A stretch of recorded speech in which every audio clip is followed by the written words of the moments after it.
काशी में मरने वाले का सीधा कान अपने आप टेढ़ा हो जाता है, क्योंकि शिव महापुराण में लिखा है। आप भी प्रैक्टिकल करना, कहीं सीहोर वाला महाराज झूठ तो नहीं बोल रहा। अगली बार काशी जाओ तो एक आध दो मुर्दे जरूर देख के आना, और मुर्दा देखो तो उसका कपड़ा हटा के देखना कि उसका सीधा कान टेढ़ा है कि नहीं टेढ़ा, क्योंकि पुराण में लिखा है माता पार्वती ने शिव जी से वर मांगा था कि काशी में जो मरेगा उसको गुरु मंत्र तुम्हें देना पड़ेगा।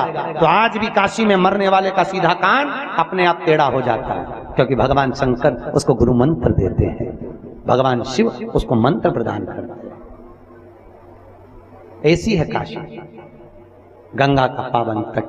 कभी मौका मिले तो एक आध बार जाओ, और कभी योग लगेगा। हम भी उधर कथा करने गए तो गुलबर्गा वालों, तुम्हारा व्हाट्सएप नंबर तुमने दिया है ना, उस पर सूचना दे देंगे, आ जाना कथा सुनने के लिए काशी। हमारी तरफ से तो निमंत्रण हम देते रहेंगे। एक निमंत्रण तुम आपको आज ही दे दें, हमारे ठाकुर जी का ब्याह है कल्लू जी का 17, 18, 19 नवंबर को सीहोर में। पूरे भारत से भगत लोग आ रहे हैं। सबका रहना, भोजन, चाय, नाश्ता, जितनी होटलें सीहोर की हैं सब आप लोगों के लिए बुक करी गई है। आओ, 3 दिन कल्लू जी के ब्याह का आनंद लो और अपने जीवन को धन्य बनाओ।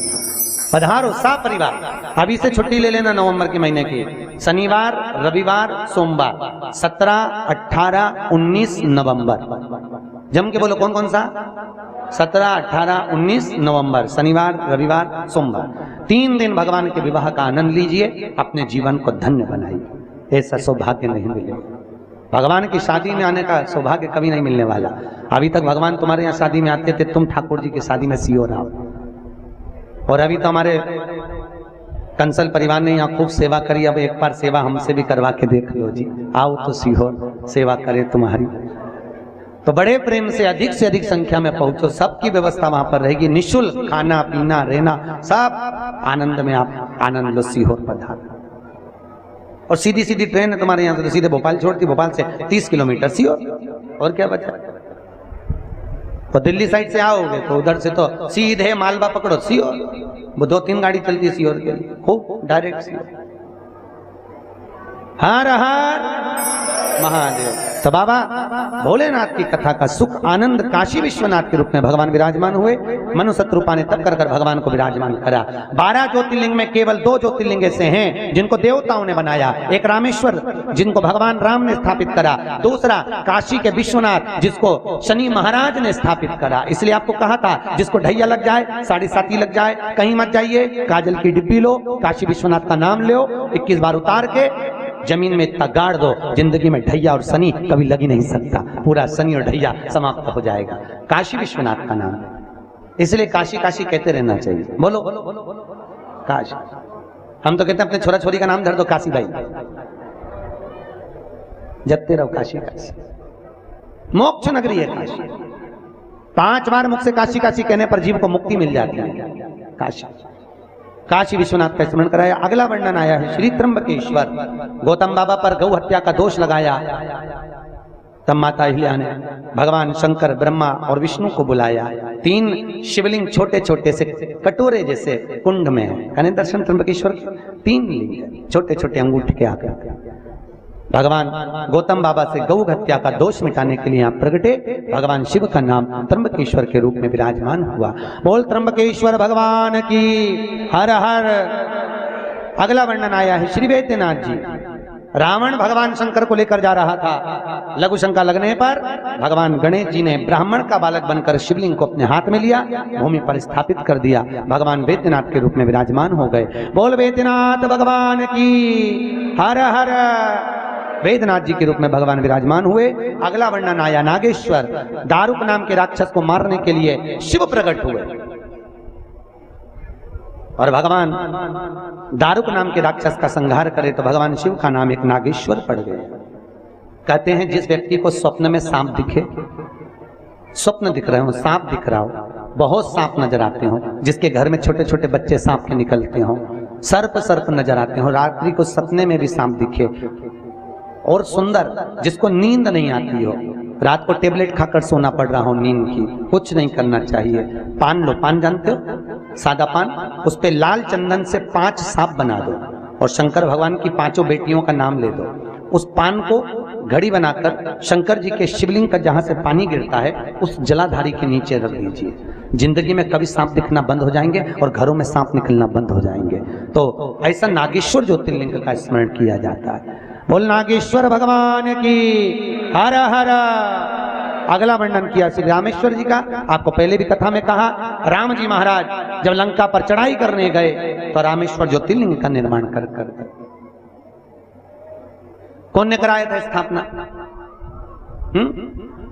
रावण ने। लंका का राजा रावण रामेश्वर ज्योतिर्लिंग की स्थापना कराया। रामेश्वर और भगवान राम सेतु के रूप में विराजमान हुए।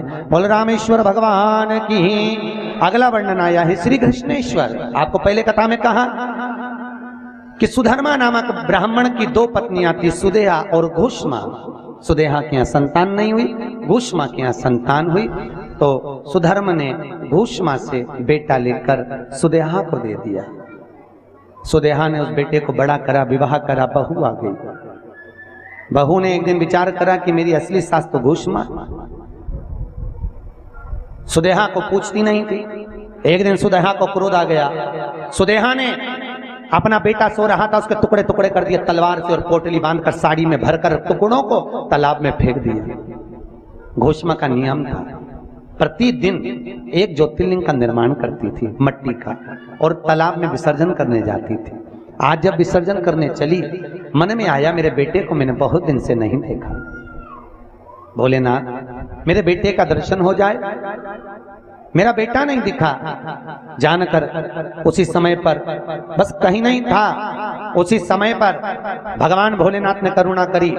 3 दिन पहले मरा हुआ बेटा जिसके टुकड़े टुकड़े सोतन ने कर दिए थे, जैसे ही ज्योतिर्लिंग पानी में गया, जाते से ही घुष्मा का बेटा तैरते हुए तालाब में से बाहर आ गया।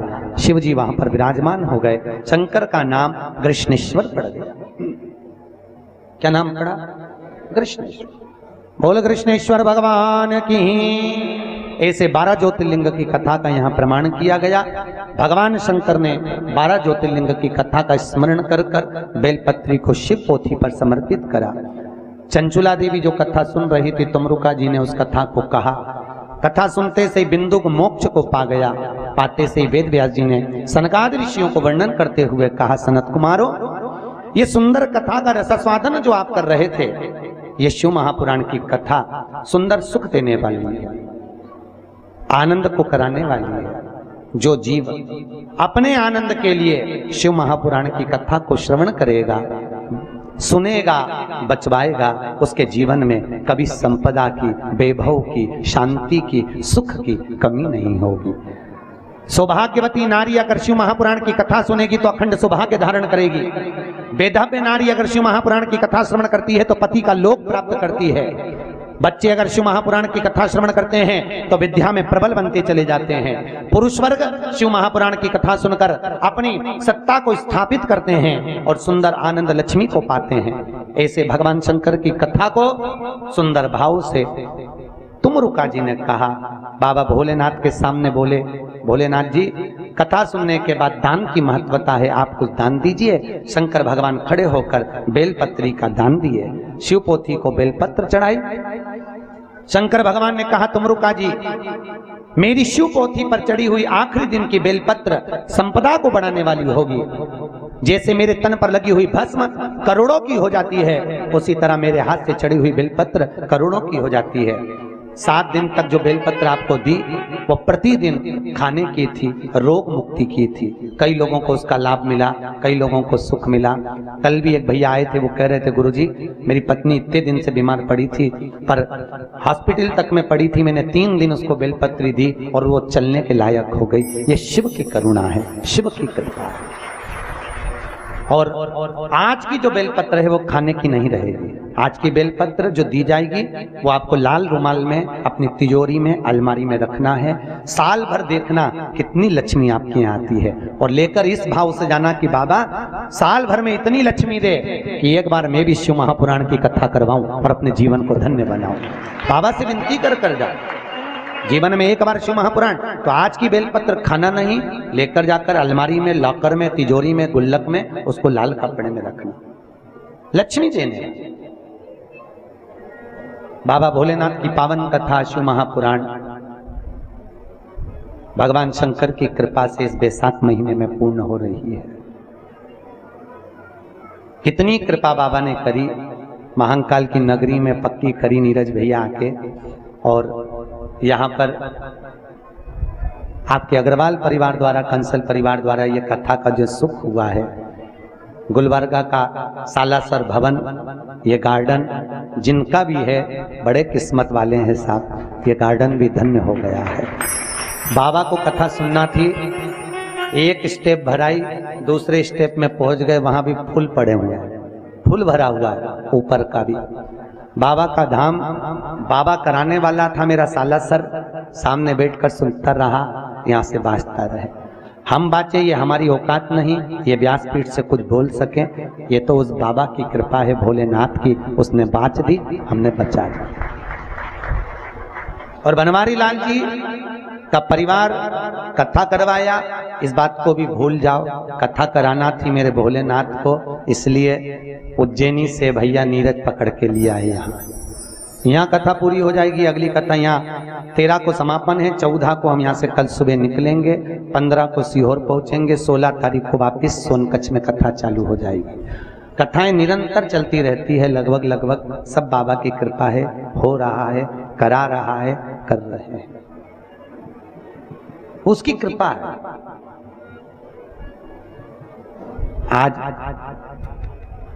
भगवान की कृपा से, भोलेनाथ जी की कृपा से 913 नंबर की कथा यहाँ पर विराम दे दी है।